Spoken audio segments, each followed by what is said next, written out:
Welcome to this episode of the Aquarius Edge, a podcast for home aquarists just like you. Learn more about how to keep a thriving aquarium and discover ideas and tips to give your aquarium the edge. And now, over to our host, Arthur Preston. Picture this, a lush underwater garden with vibrant green plants swaying gently, fish darting in and out of hidden nooks and crannies, a perfectly balanced ecosystem thriving just below the surface. Now imagine the foundation holding this all together. It's the substrate. Is it just gravel? Is it sand? Could it be perhaps something far more creative and purposeful? Welcome to the Aquarius Edge, where today we're going to uncover the secrets beneath your tank. Well, not quite beneath it, but certainly at the bottom. Whether you're planning a planted paradise, a minimalist masterpiece, or something in between, choosing the right substrate can make or break your aquarium's success. So stick around for the pod, because by the end of this episode, you'll not only know which substrate is perfect for your tank, but you might even be inspired to try something totally unexpected. So let's get started. Well, the one that I would think most of us have started with, certainly I did, and for many years as a beginner aquarist, from when I was a young teenager, it was gravel. It's the reliable workhorse of substrates. It's versatile, it's available in various colors and sizes, it's available in almost every pet shop, and it works well for most aquarium setups. Gravel allows the water to flow through it, preventing harmful anaerobic pockets from forming, and it's great for tanks with live plants that need a solid base to anchor their roots. And so for beginners, gravel is a safe bet. It's easy to clean, it's stable, it doesn't stir up easily during maintenance, but it's not perfect for every setup. It lacks the nutrients necessary for plant growth. So if you're planning a heavily planted tank, you'll need to supplement the gravel with root tabs or a nutrient-rich layer underneath it. The other thing to bear in mind is that sharp-edged gravel can be rough on bottom-dwelling fish like loaches or corridoras. And if you're going to keep those species, then rather opt for smooth and rounded gravel. Of course, if you want something that's very soft, then sand is the way to go. It's a popular option, especially for tanks that try to mimic natural riverbeds or beaches. The fine texture of sand creates a clean, soft appearance, and it's ideal for fish who love to dig or sift through the substrate, such as loaches and corridoras, and indeed certain cichlids. One of the challenges that we have with sand is compaction. Over time, sand can compress and create areas where harmful gases might accumulate. Regular stirring or the presence of burrowing species in your tank can help keep the sand aerated. The sand can also be tricky during maintenance. It's easy to accidentally vacuum it out with debris during water changes. That said, when done right, sand creates a sleek, natural aesthetic, and it's gentle on fish that like to forage at the bottom of the tank. Then we can move to aquarium soil, which is really the powerhouse for plants. Now, if you're serious about aquascaping or maintaining a very lush planted tank, aquarium soil, purpose-made aquarium soil, is the way to go. It's nutrient-rich, providing your plants with everything they need to thrive. Unlike inert substrates such as gravel or sand, aquarium soil can even help lower pH and soften the water, which is beneficial for certain species of fish and plants. Are there downsides to aquarium soil? Well, absolutely. One of the biggest is that it's pricey. It's certainly one of the pricier options, and the initial setup can be messy. When first added, aquarium soil often clouds the water, but this typically clears up after a few days with good filtration. It also breaks down over time, so eventually you'll need to replace it or supplement it. But for anybody who's wanting to create a vibrant underwater garden, the benefits far outweigh the challenges. What about the organic potting soil mixture? Is that not a possibility? Is that perhaps a better option than aquarium soil? Well, if you're looking to save money while still providing nutrient-rich conditions for plants, organic potting mix capped with pool filter sand is a fantastic option. This potting mix delivers the nutrients while the sand prevents them from escaping into the water column. It's a bit more hands-on during setup, and you'll need to ensure the sand layer is thick enough to keep the soil contained. But when done correctly, it's a cost-effective way to achieve a thriving planted tank. I've done this several times. In many ways, it's become my go-to substrate. And I really enjoy the look. I enjoy the fact that the plants love the organic potting mix. And when you are shopping for it, just make sure that you are very clear. You look at the bag very carefully. It must be organic. There can be no chemicals added to the potting soil.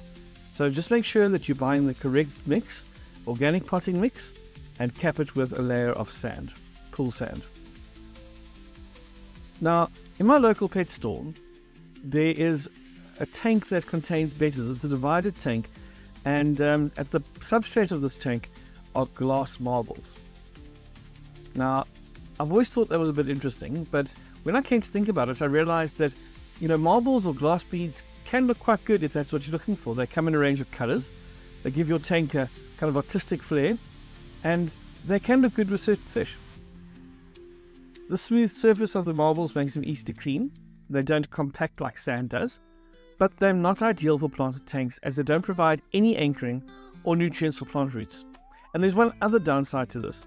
Food and waste can easily slip between the marbles, so regular maintenance is essential to prevent water quality issues. Glass marbles or glass beads are a fun and unique option for aquarists looking to create something of a statement tank. Personally, I don't like them. I think there are better, more natural ways of creating a substrate in your tank, but I would imagine that for some people, nice marbles at the bottom of a tank could be what they're looking for. Just be aware of the downsides. A far more natural approach, which is, as I said, my go-to, it's one I prefer far more than something artificial, is a natural substrate with leaf litter and botanicals.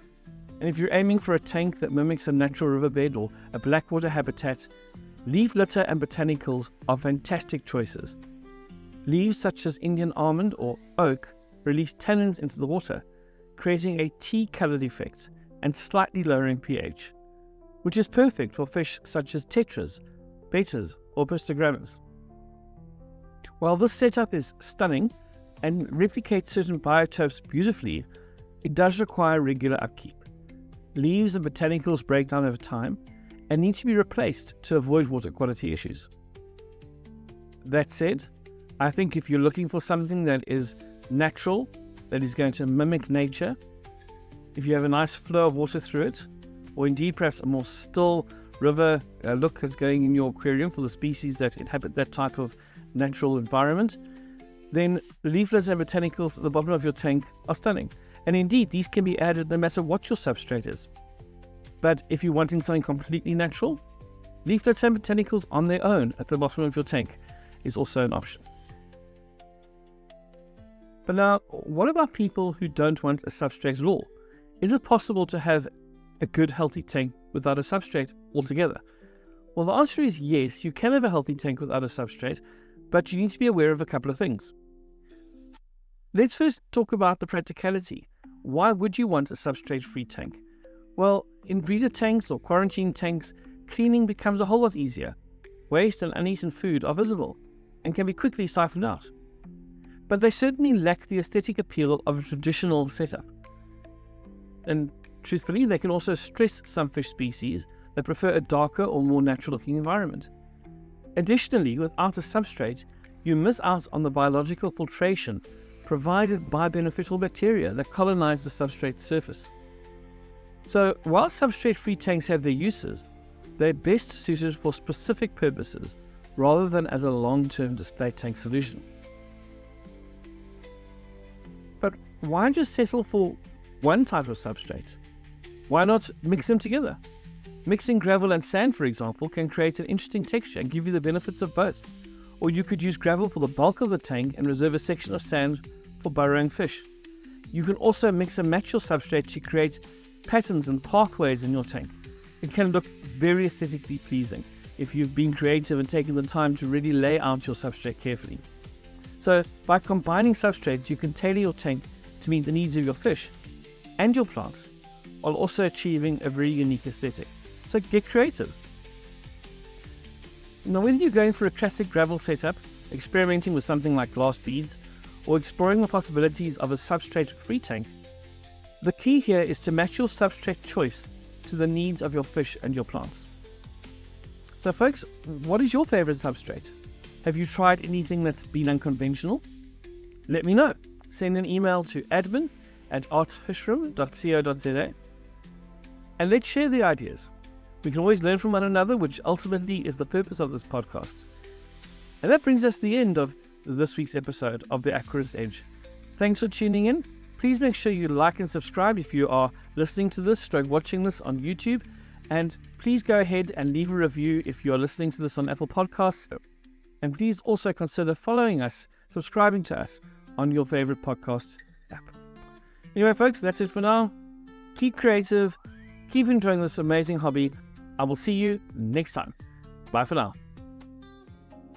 That's it for this episode of the Aquarius Edge. Please consider subscribing to this podcast so that you don't miss further episodes. We would love it if you would also rate and review the podcast, as this helps make it visible to others. Until next time, keep learning and discovering, and keep finding your Aquarius Edge in this captivating and fascinating hobby.